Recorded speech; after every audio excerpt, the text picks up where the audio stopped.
बिस्मिल्लाहिर्रहमानिर्रहीम।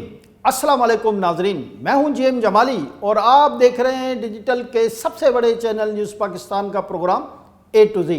नाजरीन, मुल्क में दहशतगर्दी का सिलसिला जारी है और मुल्क की सरहदी हदूद में आए रोज़ कोई ना कोई दहशतगर्दी का वाक़या हो रहा है, जिसमें मुल्क व कौम को मुसलसल जानी और माली नुकसान का सामना करना पड़ रहा है। इस हवाले से हम अपने मुतअद्दिद प्रोग्राम भी कर चुके हैं। दहशतगर्दी से सबसे ज़्यादा मुतासर इलाका खैबर पख्तूनख्वा का है कि जहां दहशतगर्दों ने अपने खुफिया ठिकाने कायम कर रखे हैं, जबकि बलूचिस्तान के मुतअद्दिद इलाकों में दहशतगर्दी के वाक़यात भी एक तसलसल के साथ देखने में आ रहे हैं। आज केपी के इलाके खैबर में होने वाले दहशतगर्दी के वाक़े पर साबिक सदर और पाकिस्तान पीपल्स पार्टी के शरीक चेयरमैन आसिफ अली जरदारी ने सख्त तरीन अल्फाज में मजम्मत करते हुए कहा है कि दहशतगर्द मुल्क और कौम के दुश्मन और नाकाबिले माफ़ी हैं। जबकि आसिफ अली जरदारी ने खैबर में तहसील कंपाउंड पर बम धमाके की मजम्मत और ज़ख्मियों की जल्द सेहतयाबी के लिए दुआ भी की है।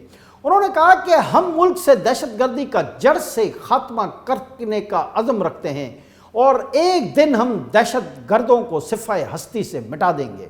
उन्होंने कहा कि माजी में भी पीपल्स पार्टी ने दहशतगर्दों का खात्मा किया है और अब भी हम मुल्क से दहशतगर्दी ख़त्म करके ही दम लेंगे। वाज़ेह रहे कि आज खैबर पख्तूनख्वा के ज़िला खैबर के बाड़ा बाज़ार में खुदकुश धमाके में एक पुलिस एहलकार शहीद जबकि 8 अफराद ज़ख्मी हो गए। इस सिलसिले में बम डिस्पोजल यूनिट का कहना है कि खैबर में आज होने वाले बम धमाके में 2 खुदकुश हमला आवरों ने 7 से 8 किलो वजनी बारूदी मवाद से भरी जैकेट्स पहन रखी थी।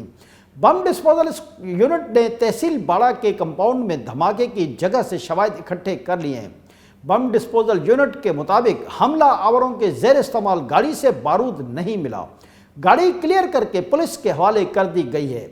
बम डिस्पोजल यूनिट का कहना है कि 2 खुदकुश हमला आवरों ने धमाके किए। धमाके की जगह से दस्ती बम के टुकड़े भी बरामद हुए हैं। जी नाज़रीन, ये पाकिस्तान में दहशतगर्दों का एक एजेंडा नज़र आ रहा है कि वो मुल्क भर के सिक्योरिटी के इदारों पर हमले करते हैं। चंद रोज़ कबल बलूचिस्तान के इलाके में फ़ौजी जवानों पर हमला किया गया था, जिस पर ISPR ने सख्त रद्दमल का इजहार करते हुए दहशतगर्दों के खुफिया ठिकाने मुकम्मल तौर पर ख़त्म करने के अज़्म का इजहार किया था। इस हकीकत में कोई दो राय नहीं कि पाकिस्तान में हालिया दहशतगर्दी साबिक वज़ीर आज़म इमरान खान की पॉलिसियों के आफ्टर इफेक्ट्स हैं। याद रहे कि इमरान खान ने अपने दौर में TTP के दहशतगर्दों को मुल्क में एक मरतबा फिर बसाने की पॉलिसी पर अमल किया, जिसके नतीजे में TTP के दहशतगर्दों के साथ साथ दीगर मुल्क दुश्मन अनासिर भी बड़ी तादाद में पाकिस्तान में दाखिल होकर मुख्तलिफ इलाकों में अपने खुफिया ठिकाने बनाकर आबाद हो चुके हैं और मुख्तलिफ दहशतगर्द ग्रुप हर कुछ अरसे बाद अपने खुफिया ठिकानों से निकल कर दहशतगर्दी की कार्रवाइयाँ करते हैं। इसी वजह से पाकिस्तान में रोज़ाना की बुनियादों पर दहशतगर्दी जारी है। पाकिस्तान में दहशतगर्दी की दूसरी वजह भारत के एजेंटों के पाकिस्तान में खुफिया स्लीपर सेल्स है और वो भी पूरी कुव्वत के साथ सरगर्म है। ताहम मुल्क भर में फ़ौज और पुलिस समेत सिक्योरिटी के तमाम इदारे जांफिशानी से दहशतगर्दी का मुकाबला कर रहे हैं। जी नाज़रीन, दूसरी जानिब मुल्क के सियासी उफुक से खबर आई है कि PDM ने इमरान खान पर आर्टिकल 6 के तहत गद्दारी का मुकदमा चलाने का मुतालबा कर दिया है। पाकिस्तान डेमोक्रेटिक मूवमेंट यानी PDM ने साइफर के मामले पर आर्टिकल 6 के तहत कार्रवाई का मुतालबा किया है।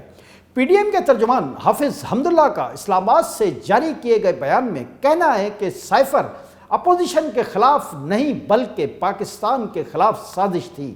अपने बयान में उन्होंने कहा कि आज़म खान के एतराफ़ के बाद मीर जाफ़र के खिलाफ आर्टिकल 6 के तहत कार्रवाई की जाए। उन्होंने कहा कि 4 साल हुकूमत पर मुसलत सियासी दजाल ने मईशत और कौमी मफादात से गद्दारी की।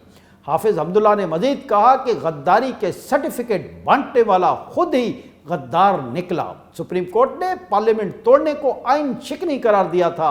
आइन शिकन की सज़ा आर्टिकल 6 है। उनका यह भी कहना था कि मौलाना फजल रहमान की कही हुई एक एक बात सच निकली। इसराइली एजेंट ने पाकिस्तान के खारजा ताल्लुकात तबाह करने के लिए साइफर घड़ा था। واضح رہے کہ گزشتہ روز سابق وزیر اعظم کے سابق پرنسپل سیکرٹری اعظم خان نے یہ بیان ریکارڈ کرایا تھا کہ عمران خان نے سائفر کا ڈرامہ سیاسی فائدہ اٹھانے کے لیے رچایا تھا۔ اعظم خان کا یہ بھی کہنا تھا کہ سائفر عمران خان نے گم کر دیا تھا، جو پاکستان کے سیکرٹ ایکٹ کی کھلی خلاف ورزی ہے۔ دوسری جانب سائفر کی تحقیقات کے معاملے پر وفاقی تحقیقاتی ادارے FIA نے چیئرمین PTI کو طلبی کا نوٹس جاری کر دیا ہے۔ خبریں ہیں کہ FIA کے اہلکار نے چیئرمین PTI کی لاہور میں واقع رہائش کا زمان پارک میں نوٹس وصول کروا دیا ہے۔ سیاسی تجزیہ کاروں کا کہنا ہے کہ سائفر کے معاملے پر اعظم خان کے وعدہ معاف گواہ بننے کے بعد عمران خان کے گرد قانون کا شکنجہ مزید سخت ہو گیا ہے، جس کے بعد عمران خان کی نااہلی کے امکانات میں اضافہ بھی ہو گیا ہے۔ ادھر عمران خان کے ماضی کے قریبی ساتھی اور حال ہی میں بننے والی نئی سیاسی جماعت استحکام پاکستان پارٹی کے صدر عبدالعلیم خان نے کہا ہے کہ اعظم خان کا بیان حقائق واضح کرنے کے لیے کافی ہے۔ انہوں نے کہا کہ اب مزید لوگ بھی بولیں گے۔ لاہور میں میڈیا سے گفتگو کے دوران ان کا کہنا تھا کہ قوم کو گمراہ کرنے والے کا پردہ چاک ہوا، ایک مرتبہ پھر سازشیں بے نقاب ہوئیں۔ عبدالعلیم خان کا کہنا تھا کہ جھوٹ اور گمراہ کن بیانیہ فتنے کی سیاست کو کسی طور پر تحفظ نہیں دے سکتا۔ انہوں نے کہا کہ PTI کی سازشی سیاست نے ملکی معیشت اور خارجہ تعلقات تباہ کر دیے۔ عبدالعلیم خان نے کہا کہ سابقہ دور میں وزیر اعظم ہاؤس گھناؤنی سازشوں کا گڑھ بنا رہا۔ ان کا کہنا تھا کہ سائفر کو سازش بنا کر ملک کی سلامتی سے کھیلا گیا۔ انہوں نے مطالبہ کیا کہ ذمہ داروں کو قرار واقع سزا ملنی چاہیے۔ استحکام پاکستان پارٹی کے صدر نے مزید کہا کہ واضح ہو گیا ہے کہ سیاسی مقاصد کے لیے رچایا گیا سائفر ڈرامہ ایک شخص کا اسکرپٹ تھا۔ عبدالعلیم خان کا یہ بھی کہنا تھا کہ اس اعتراف سے ثابت ہو گیا کہ استحکام پاکستان پارٹی کیوں وجود میں آئی ہے۔ دوسری جانب وزیر مملکت برائے پیٹرولیم مصدق ملک کا کہنا ہے کہ سائفر گم کرنے کی سزا 3 سال ہے۔ اسلام آباد میں وزیر مملکت برائے پیٹرولیم مصدق ملک نے پریس کانفرنس کے دوران یہ بات بھی کہی کہ سائفر صرف 2 یا 3 لوگوں کی نظروں سے گزرتا ہے۔ سائفر کی حفاظت چیئرمین PTI کی ذمہ داری تھی۔ مصدق ملک کا مزید کہنا تھا کہ PTI نے IMF پروگرام کو جس طرح ڈبونے کی کوشش کی وہ سب کے سامنے ہے۔ وزیر مملکت برائے پیٹرولیم کا یہ بھی کہنا تھا کہ PTI نے اپنے سیاسی مقاصد پورے کرنے کے لیے آئین، ملک اور ریاست کو داؤ پر لگایا۔ جی ناظرین، ادھر حکومت کے لیے اسلام آباد ہائی کورٹ سے ایک بری خبر ہے۔ اسلام آباد ہائی کورٹ نے مختلف کمپنیز اور اداروں پر اربوں روپے کے سپر ٹیکس کے نفاذ کو غیر آئینی قرار دے دیا ہے، جبکہ سپر ٹیکس سے متعلق ڈیمانڈ اور ریکوری کے تمام نوٹسز بھی کالعدم قرار دے دیے گئے ہیں۔ اس حوالے سے اسلام آباد ہائی کورٹ میں انکم ٹیکس آرڈیننس کے سیکشن 4C کو غیر آئینی قرار دینے سے متعلق درخواست کی سماعت ہوئی۔ جسٹس سردار اعجاز اسحاق نے مختلف کمپنیز اور اداروں کی جانب سے سپر ٹیکس کے نفاذ کے خلاف دائر درخواستیں منظور کرنے کا فیصلہ سنایا۔ عدالت نے انکم ٹیکس اور آرڈیننس کی سیکشن 4C کو غیر آئینی قرار دے دیا۔ عدالت نے سیکشن 4C کے حوالے سے اپنے تفصیلی فیصلے میں وضاحت کی۔ درخواست گزاروں کی جانب سے سلمان اکرم راجہ، عدنان حیدر رنداوا ایڈوکیٹ اور دیگر نے کیسز کی پیروی کی۔ اسلام آباد ہائی کورٹ کی طرف سے دیے گئے اس فیصلے سے حکومت کی معاشی پالیسی کو ایک زبردست دھچکا لگا ہے۔ واضح رہے کہ حکومت نے IMF کو یقین دہانی کروائی کہ وہ اپنے ٹیکس ریونیو میں اضافہ کرے گی، اور سپر ٹیکس کا نفاذ حکومت کے لیے ریونیو جنریٹ کرنے کا ایک اہم ذریعہ بن رہا تھا۔ اگرچہ اسلام آباد ہائی کورٹ کے اس فیصلے کو حکومت کی طرف سے سپریم کورٹ میں چیلنج کرنے کی ایک گنجائش موجود ہے، لیکن اس کے باوجود اسلام آباد ہائی کورٹ کے اس فیصلے سے IMF کے پاس موجودہ حکومت کے حوالے سے کوئی اچھا میسج نہیں گیا ہے۔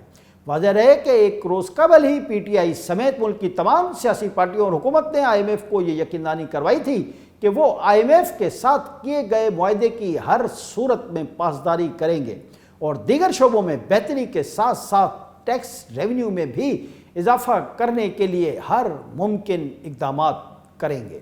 آج کے لیے اتنا ہی۔ اگلے پروگرام تک کے لیے اپنے میزبان جی ایم جمالی کو اجازت دیجیے۔ اللہ حافظ۔